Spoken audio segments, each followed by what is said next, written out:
રાજ્યમાં 2 દિવસ કાળઝાળ ગરમીનો પ્રકોપ યથાવત રહેવાની હવામાન વિભાગની આગાહી। પશ્ચિમથી ઉત્તરના પવનો ફૂંકાતા ગરમીનો પ્રકોપ વધશે। 2 થી 3 ડિગ્રી તાપમાનમાં વધારો થાય તેવી શક્યતા। હવામાન વિભાગે આગામી 2 દિવસ માટે રાજકોટમાં ઓરેન્જ એલર્ટ જાહેર કર્યું। અમદાવાદ ગાંધીનગરમાં 43 થી 44 ડિગ્રી તાપમાન રહેવાનું અનુમાન। કચ્છ, સુરેન્દ્રનગર, મોરબી અને બોટાદમાં ભીષણ ગરમીની આગાહી। રાજકોટમાં ભીષણ ગરમીનો પ્રકોપ યથાવત। રાજકોટમાં તાપમાનનો પારો 46 ડિગ્રીને પાર પહોંચ્યો। ભીષણ ગરમીથી રાજકોટવાસીઓ ત્રાહિમામ પોકારી ઉઠ્યા। તાપમાનનો પારો ઊંચકાતા રોડ રસ્તા પર કુદરતી કર્ફ્યુ જેવો માહોલ સર્જાયો। જૂનાગઢ જિલ્લા પંચાયત પ્રમુખને જાનથી મારી નાખવાની ધમકી મળેલી છે। હરેશ ઠુમ્મરને સાવજ ડેરીના ચેરમેન દિનેશ ખટારિયાએ જાનથી મારી નાખવાની ધમકી આપી। હરેશ ઠુમ્મર મોવડી મંડળને રજૂઆત કરશે। ડીડીઓના સન્માન બાદ સરપંચોએ પ્રમુખ હરેશ ઠુમ્મરની શુભેચ્છા મુલાકાત બાદ દિનેશ ખટારિયાએ ધમકી આપી। દિનેશ ખટારિયાએ કહ્યું, આવી કોઈ ધમકી મેં આપી નથી। મારો વિરોધ માત્ર ડીડીઓ સામે છે। કચ્છમાં માનવ વસાહત સહિતના ટાપુઓ પર પ્રતિબંધ। જિલ્લા કલેક્ટરે જાહેરનામું બહાર પાડ્યું। માનવ વસાહત સહિતના 21 ટાપુઓ પર પ્રતિબંધ મૂક્યો। રાષ્ટ્રીય સલામતી જાહેર વ્યવસ્થાને લઈ જાહેરનામું બહાર પાડ્યું। આતંકવાદી દેશદ્રોહી પ્રવૃત્તિ રોકવા ટાપુઓ પર પ્રતિબંધ મુકાયો।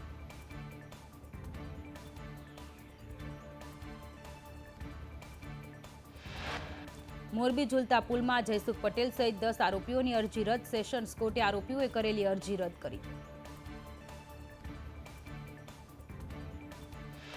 ગાંધીનગરમાં જૂના શિક્ષકોની બદલીને લઈ અખિલ ભારતીય શૈક્ષિક મહાસંઘ દ્વારા બેઠક। રાજ્ય સરકારે રચેલા નિયમો સંદર્ભે બેઠકમાં ચર્ચા। નિયમ વિસંગતતાથી શિક્ષકોની બદલી અટકી।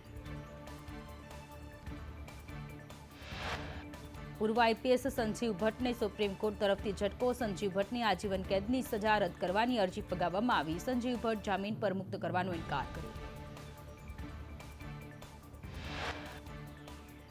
ગાંધીનગર મહાનગર ભાજપને નવા પ્રમુખ મળ્યા। આશિષ દવે ગાંધીનગર શહેર ભાજપના પ્રમુખ બન્યા। આશિષ દવે અગાઉ ગુડાના ચેરમેન હતા।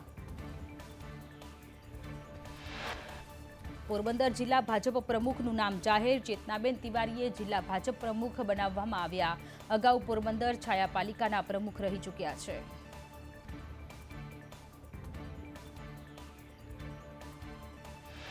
મયંક દેસાઈ પંચમહાલ જિલ્લા ભાજપ પ્રમુખ બન્યા। મયંક દેસાઈ જિલ્લા મહામંત્રીની જવાબદારી નિભાવી રહ્યા હતા।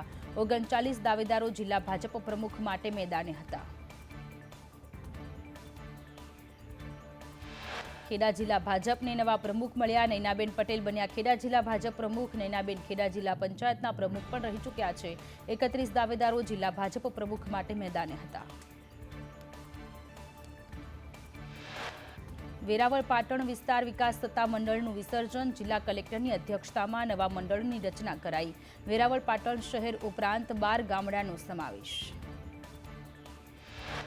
સોમનાથ શહેરી વિકાસ સત્તા મંડળની રચના કરાઈ। વેરાવળ પાટણ નગરપાલિકા ડારી ગામનો સમાવેશ। છત્રોડા, ડાભોર, તાંતીવેલા, ભાલપરા, સૌની, સોનારિયા, બાદલપરા, કાજલી ગામનો સમાવેશ।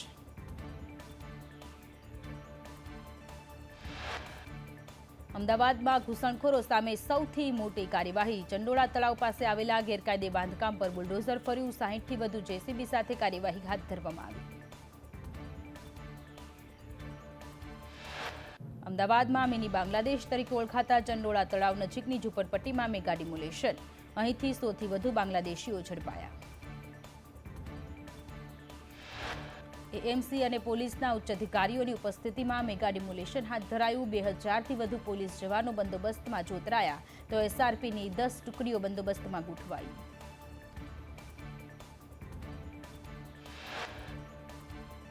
ચંડોળા તળાવ નજીક આવેલ ડિમોલેશનની કામગીરી રોકવાની અરજી ગુજરાત હાઈકોર્ટે ફગાવી। રાજ્ય સરકારે કહ્યું, અમારા માટે રાષ્ટ્રહિત સર્વોપરી છે। કથિત અરજદારો અસ્તિત્વમાં જ નથી અને હોય તો પણ ઘૂસણખોર છે। રાજ્ય સરકારે હાઈકોર્ટમાં કહ્યું, કુદરતી ન્યાયના સિદ્ધાંતને રાષ્ટ્રહિતથી ઉપર ન જોઈ શકાય। અલ-કાયદાના આતંકીઓના ચંડોળા કનેક્શન ખુલ્યા હતા। રાજ્ય સરકારે હાઈકોર્ટમાં કહ્યું, ચંડોળા તળાવ વિસ્તાર વોટર બોડી છે। કોઈપણ પ્રકારના બાંધકામની મંજૂરી આપી નથી। ગેરકાયદે નિવાસ કરનાર બાંગ્લાદેશી ઘૂસણખોર છે।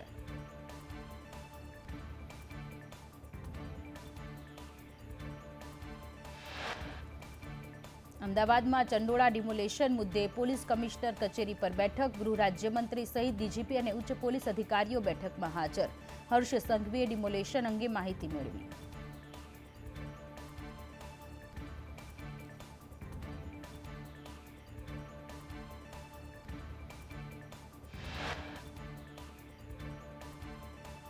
ચંડોળા તળાવ ડિમોલેશન મુદ્દે હર્ષ સંઘવીના પ્રહાર, કહ્યું ઘૂસણખોરોને સુરક્ષિત રાખવાનો કોંગ્રેસનો એજન્ડા નિષ્ફળ ગયો. કોંગ્રેસની સહાનુભૂતિ ધરાવતાની અરજી હાઈકોર્ટે ફગાવી. એક્સ પોસ્ટમાં હર્ષ સંઘવીએ લખ્યું, ન્યાય થયો. અમદાવાદના ચંડોળા મેગા ડિમોલેશન મુદ્દે કોંગ્રેસના ધારાસભ્ય ઇમરાન ખેડાવાલાની પ્રતિક્રિયા, કહ્યું સંકલન સમિતિની બેઠકમાં અનેક વખત ગેરકાયદે વસવાટ કરતા બાંગ્લાદેશીઓને હટાવવા રજૂઆત થઈ હતી. ખેડાવાલાએ કહ્યું, સરકારી જમીન પર ગેરકાયદે બાંધકામ બાદ હવે અત્યારે સફાળી જાગી સરકાર ફાર્મ હાઉસ બની ગયા અને ગેરકાયદે પ્રવૃત્તિઓ થતી હતી. અન્ય રાજ્યના લોકો માટે વૈકલ્પિક વ્યવસ્થા આપવી જોઈએ. ચંડોળા તળાવ ડિમોલેશન મુદ્દે પૂર્વ ધારાસભ્ય ગ્યાસુદ્દીન શેખનું નિવેદન, કહ્યું 200 લોકો વિદેશી નાગરિક તરીકે ઓળખ થઈ. બાંગ્લાદેશીઓને તાત્કાલિક પરત મોકલવા જોઈએ. ભવિષ્યમાં ક્યારેય પરત ન ફરે તેવી વ્યવસ્થા કરો. ગ્યાસુદ્દીન શેખે કહ્યું, ઘૂસણખોરોને મદદ કરનાર તરીકે કાર્યવાહી થવી જોઈએ. 600 લોકોની ઓળખ ભારતીય તરીકે થઈ છે. આપણા દેશના નાગરિકોના મકાન તોડવાની જરૂર ન હતી. વૈકલ્પિક વ્યવસ્થા માટે સમય આપવો જોઈએ.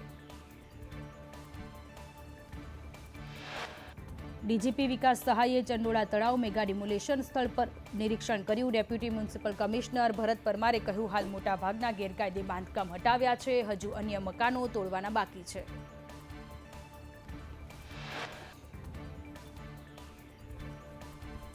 ચંડોળામાં મેગા ડિમોલેશનનું પોલીસ કમિશનર જીએસ મલિકે કર્યું નિરીક્ષણ. કહ્યું, કોઈપણ કાયદો હાથમાં લેશે તો કાર્યવાહી થશે. જે કોઈની સંડોવણી હશે તમામ સામે પગલાં લેવાશે. મેગા ડિમોલેશન મુદ્દે પોલીસ કમિશનરે કહ્યું, ડિમોલેશનની કામગીરી કોર્પોરેશન કરે છે. પોલીસ કાયદો અને વ્યવસ્થા જાળવવા સાથે છે. 3 દિવસ પહેલા કોમ્બિંગ હાથ ધરાયું હતું. સીપીજીએસ મલિકે કહ્યું, એજન્ટો વિરુદ્ધ પણ કામગીરી કરાશે. કેટલાક લોકોના આધાર અને પાસપોર્ટ પણ બનાવાયા છે. જાતે સર્વે કરીને કામગીરી હાથ ધરાઈ છે.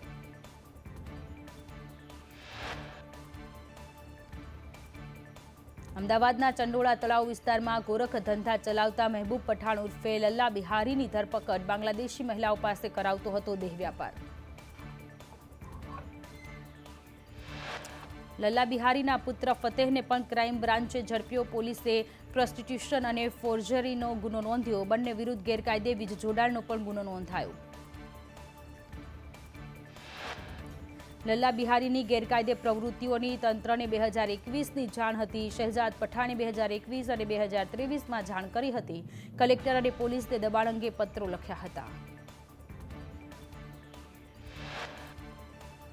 લલ્લા બિહારી ગેરકાયદે પાર્ટી પ્લોટ બનાવીને ભાડા ઉઘરાવતો હતો. ગની પથ્થરવાળા અને હુસેન ઇન્ટોનું ગોડાઉન બનાવ્યું હતું. ચંડોળા તળાવમાં સતત પુરાણ કરવામાં આવ્યું હતું.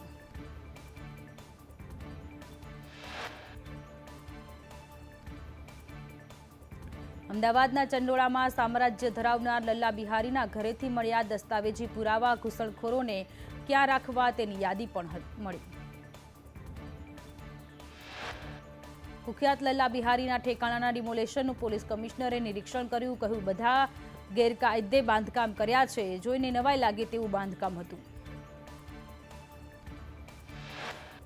સીપીજીએસ મલિકે કહ્યું, ઘોડા અને રિક્ષા સહિત ભાડે આપતો હતો. વર્ષ 2009માં ડિમોલેશન કર્યું હતું. ફરીથી ગેરકાયદે બાંધકામ કર્યું છે.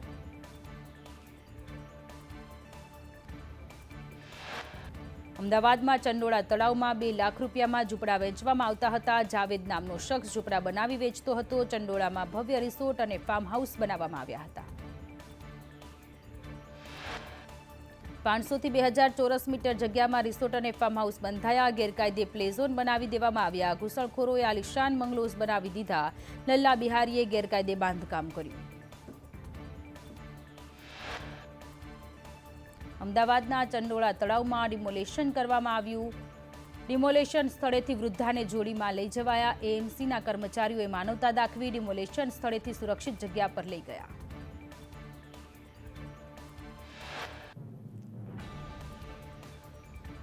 પહલગામ આતંકી હુમલાને લઈ પીએમ મોદીના નિવાસસ્થાને ઉચ્ચસ્તરીય બેઠક, રક્ષામંત્રી રાજનાથસિંહ અને વિદેશ મંત્રી જયશંકર અને એનએસએ અજીત ડોભાલની બેઠકમાં હાજરી, ભારતીય સેનાના ત્રણેય પ્રમુખ સાથે બેઠકમાં વિસ્તૃત ચર્ચા.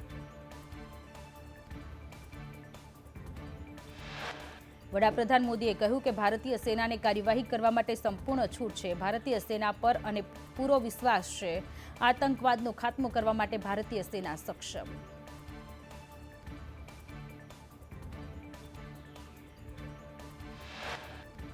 પીએમ મોદીએ કહ્યું કે સૈન્ય કાર્યવાહી માટે સમય, સ્થળ અને પદ્ધતિ નક્કી કરવા માટે સ્વતંત્ર છે. ટાર્ગેટ પણ ભારતીય સેના નક્કી કરી કાર્યવાહી કરી શકે છે. આતંકવાદનો સંપૂર્ણ રીતે ખાત્મો કરીશું.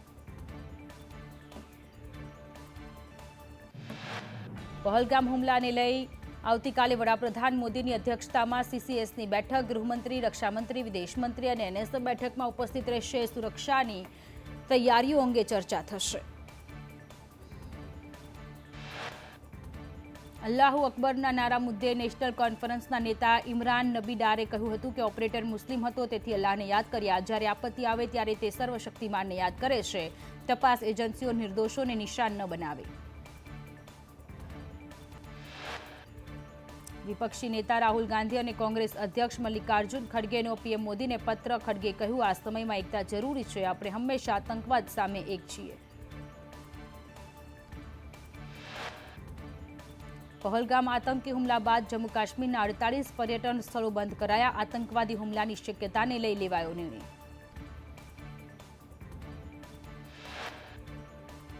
ભારતીય સેના સહિતની સુરક્ષા એજન્સીઓએ મુખ્યમંત્રીને કરી હતી ભલામણ. ઓમર અબ્દુલ્લાએ તાત્કાલિક અસરથી લીધો નિર્ણય.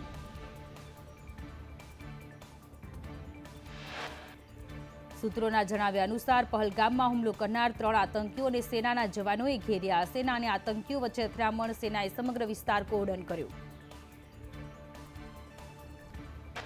અખનૂર સેક્ટરમાં પણ પાકિસ્તાને ચલાવી ગોળીઓ. ભારતે પણ આપ્યો નાપાકને જડબાતોડ જવાબ. પહલગામ હુમલા બાદ ભારતના પગલાથી પાકિસ્તાનમાં ડર.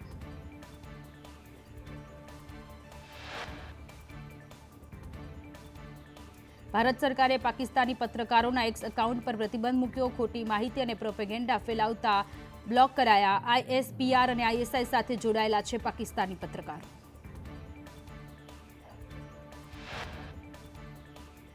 ભારતની કાર્યવાહીથી પાકિસ્તાન સરકારમાં ભય. સિંધુ નદી જળ સંધિ સ્થગિત કરતા પાકિસ્તાનમાં ખળભળાટ. શાહબાઝ શરીફે પાણીની વ્યવસ્થા માટે આદેશ આપ્યા. પાણી વ્યવસ્થાપન માટે અલગ કમિટી બનાવવા નિર્ણય. સીસીઆઈની ઇમરજન્સી બેઠક બોલાવીને કરાયો નિર્ણય. પહલગામ આતંકી હુમલાને લઈ સેનાના નિવૃત્ત કર્નલ વિનોદ ફલનીકરનું નિવેદન. આ હુમલો અગાઉથી પ્લાન કરેલો હતો. હુમલા સમયે સ્થાનિક તંત્ર ક્યાં ગાયબ હતું? હમાસના આતંકીઓ 6 મહિનાથી પાકિસ્તાનમાં હતા. પાકિસ્તાન ઈચ્છે છે કે કાશ્મીરની ઇકોનોમી ન વધે. એપ્રિલથી ઓગસ્ટ સુધી ટુરિઝમ સિઝન હોય છે. આતંકી હુમલાની ઘટનાથી સ્થાનિકોને કરોડોનું નુકસાન. પહલગામ ગુલમર્ગમાં મારું પોસ્ટિંગ હતું. મારા પર પણ આતંકવાદીઓએ હુમલો કર્યો હોવાની વાત કરી. પંચમહાલના શહેરામાં પહલગામમાં આતંકી હુમલાનો વિરોધ. વેપારીઓ દ્વારા સજ્જડ બંધ પાળવામાં આવ્યો. આતંકવાદ સામે કડક કાર્યવાહીની માંગ.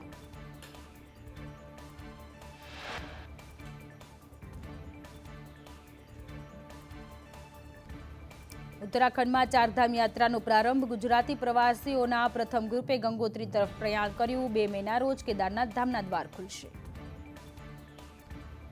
ભાજપના રાષ્ટ્રીય પ્રમુખની ચૂંટણી ફરી વખત ટળી. જેપી નડ્ડા પ્રમુખ પદે રહેશે યથાવત. પહલગામ આતંકી હુમલાને પગલે ચૂંટણી ટળી. નવા પ્રમુખની પસંદગી સુધી જેપી નડ્ડા યથાવત રહેશે. મોરબીમાં નોનવેજ ખાધા બાદ 14ને ફૂડ પોઈઝનિંગ થયું. માળિયાના ખારા વિસ્તારમાં મોવરના પરિવારને નોનવેજ ખાધા બાદ જાડા ઉલટી અને તાવની અસર. 6 પુરુષ અને 5 મહિલા, 3 બાળકોને અસર. તમામને સારવાર અર્થે ખસેડાયા.